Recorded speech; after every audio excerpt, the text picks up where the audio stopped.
முன்னாள் எம்பியும் comedy நடிகருமான SV. Sekar நிறைய விஷயங்கள் சொல்லிட்டு இருக்காரு. சோ இதை பாக்குறவங்களுக்கு பல பேருக்கு சரியான ஒரு கடுப்புனா பாத்துக்கோங்களேன். அதுவும் முக்கியமா பிஜேபியில இருக்கிற மாநில தலைவரான அண்ணாமலையை பத்தி அவர் சொல்றதுனால பிஜேபி ஆதரவாளர்கள் பல பேருக்கு செம்மையான ஒரு கோபம் வருது. அண்ட் முழுக்க முழுக்க அவர் பாத்தீங்க அப்படின்னா கொஞ்சம் லைட்டா இல்ல ஹெவியாவே டிஎம்கேக்கு தான் இப்ப பயங்கரமா தட்டிட்டு இருக்காப்ல. சோ டிஎம்கே கூப்பிட்டுச்சு அப்படின்ற பட்சத்துல நான் கண்டிப்பா பிரச்சாரத்துக்கு போவேன். ஆனா அதையும் தாண்டி நான் இந்த கட்சி அந்த கட்சி நான் போகவே மாட்டேன், எனக்கு எந்த கட்சியும் வேண்டாம் அப்படின்னு பொத்தம்பொதுமா சொல்லிட்டாரு. அதுல அவர் இன்க்ளூடடா எல்லா கட்சியும் சேர்த்து பேசிட்டு இருக்காரு. அவர் சொல்ற விஷயங்கள் நீங்க கவனிங்க. அவர் ஃபர்ஸ்ட் அண்ணாமலை பத்தி சொல்ற விஷயம் என்னன்னா, அண்ணாமலை வந்துட்டு ஆல்ரெடி கர்நாடகால ஒர்க் பண்ணும்போது அந்த போலீஸ் அதிகாரிகளா இவங்களை வேண்டாம் அவரை தூக்கிடலாம் அப்படின்னு சொல்லி டிசைட் பண்ற நேரத்துல கரெக்டா எனக்கு வேணாம்ப்பா இந்த பதவி அப்படின்னு சொல்லிட்டு அவரே ராஜினாமா லெட்டரை கொடுத்துட்டு எஸ்கேப் ஆயிட்டாரு. Just miss. அவருக்கு பொலிட்டிக்ஸ் பத்தி என்ன தெரியும், அவர் ஜீரோ, அவர் டோட்டல் வேஸ்ட் அப்படின்னு சொல்லிட்டு ரொம்ப மோசமா அண்ணாமலையை பத்தி விமர்சனம் கொடுத்துட்டு இருக்காரு.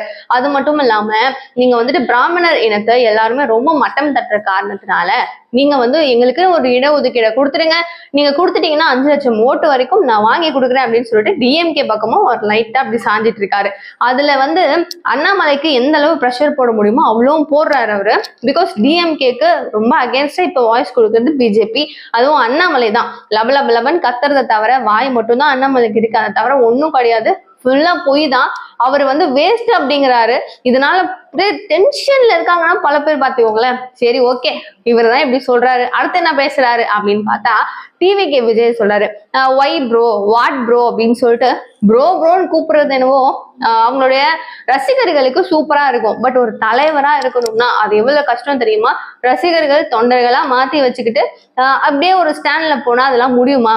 இவங்கெல்லாம் வந்துட்டு என்னோட தளபதி இவர் தான் என்னோட தலைவர் அப்படின்லாம் சொன்னாலும் உங்களுக்கு இதெல்லாம் ஓட்டா மாறுமா அப்படின்னு ஒரு கேள்வியை கேட்டுட்டு, சோ இது இவ்வளவு நாள் வந்துட்டு நீங்க வந்து ஒரு பெரிய பிராண்ட்ல இருக்கும் போது உங்களுக்காக பாலாபிஷேகம் பண்றதுக்காக ரசிகர்கள் தேடி வந்து பேனர்ல கட் அவுட் எல்லாம் போட்டாங்க. ஆனா இது அது கிடையாது. நீங்க இறங்கி வந்து பட்டி தொட்டின்னு ரிமோட் வில்லேஜஸ்க்கு கூட இறங்கி நடந்து போய் மக்களுடைய பிரச்சனைகளை கேட்டு தெரிஞ்சுக்கணும். அதுதான் இனிமே அரசியல் வாழ்க்கையா இருக்கும். இதெல்லாம் அவருக்கு சாத்தியமானு எனக்கு தெரியல அப்படின்னு சொல்லிட்டு அவரையும் அங்க பல்ட்டி அடிச்சு விட்டு இன்னொன்னையும் சொல்றாரு. அதே மாதிரிதான் சீமான் வந்து நானும் கட்சியில இருக்கேன் அப்படின்னு சொல்லிட்டு சுத்துற மாதிரி கதை தான் விஜய்க்கு அப்படிங்கிறாரு. சோ அட் அ டைம்ல ஒரு 3 கட்சிய ரொம்ப கீர்த்தனமா விமர்சனம் பண்ணிருக்கிற அவரை புரட்டுன்னு எல்லாரும் புரட்டுறாங்க. ஏன்னா ஒரு கட்சி கிட்ட இருந்தே வாங்கிக்க முடியாது இல்லையா? சோ ஒரு பக்கம் சீமானுடைய ஆதரவாளர்கள், ஒரு பக்கம் டிவிகே விஜயனுடைய ஆதரவாளர்கள், அண்ட் இன்னொரு பக்கம் பிஜேபி அண்ணாமலையினுடைய ஆதரவாளர்கள் எல்லாரையுமே வந்து பாத்தீங்கன்னா அப்படியே போட்டு புழிஞ்சு எடுக்கிற ஒரு விஷயம்னு நடந்திருக்கு. நீங்க வந்து ஈவன் கஸ்தூரி கூட ஒரு இன்டர்வியூல சொல்லியிருந்தாங்க. ஸோ இந்த மாதிரி வந்து எல்லாருமே பயங்கரமா விமர்சனம் பண்ணியிருக்காரு. இதெல்லாம் பார்த்து நீங்க என்ன நினைக்கிறீங்க? பிராமணர்களுக்கு வந்துட்டு இந்த மாதிரி ஒதுக்கீடு கொடுத்துட்டா 5 லட்சம் ஓட்டு கொடுக்குறேன் அப்படின்னு சொல்லியிருக்கிறாரே போது அவர் ஒரு காமெடி நடிகர் சார் அப்படின்னு சொல்லிட்டு சம மொக்க, வேற வார்த்தையே கிடையாது, இவ்வளோன்னு சொல்லி முடிச்சுட்டாங்க.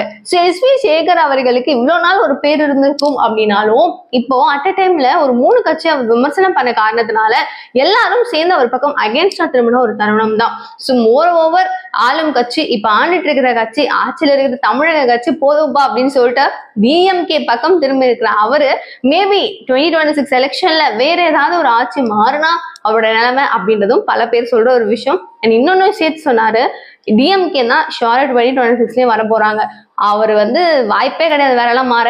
முன்னாடியாவது பிஜேபி ஏடிஎம்கேனுடைய தயவுல ஒரு 4 சீட்டை அப்படி இப்படி வாங்கிட்டாங்க, இப்பெல்லாம் வாய்ப்பே இல்லைங்கிறாரு. ஸோ இவ்வளவு பேர் இவ்வளவு சொன்னதுக்கு அப்புறம் சும்மா விடுவாங்க? வேற மாதிரி போயிட்டு இருக்கு. சோ நீங்களும் என்ன நினைக்கிறீங்க? இப்ப அண்ணாமலை வந்து சொல்ற விஷயம் ஆகட்டும், அவரு எனக்கு தெரிஞ்சு இருக்கிற கட்சிகள்ல ரொம்ப ஒரு பாசிட்டிவான ஒரு பேர் வாங்குறதுல லைக் அண்ணாமலை வந்து ஒரு பிளேஸ்ல நல்ல ஒரு பிளேஸ்ல இருக்காரு, அதுவும் ரொம்ப சூப்பரான ஒரு ரீச்லயும் இருக்காரோ அப்படின்றது ஒரு தகவல். அண்ட் நீங்க என்ன நினைக்கிறீங்க அப்படின்ற உங்களுடைய ஒரு பெர்ஸ்பெக்டிவா ப்ளீஸ் ஷேர் பண்ணுங்க. நிறைய விஷயங்கள் நம்ம பேசிட்டே இருக்கலாம். குட்டியாவும் அப் டு டேட் தெரிஞ்சுக்கணும்னு நினைச்சீங்கன்னா சேனலை சப்ஸ்கிரைப் பண்ணிக்கோங்க. Thank you so much for watching this video. Bye bye.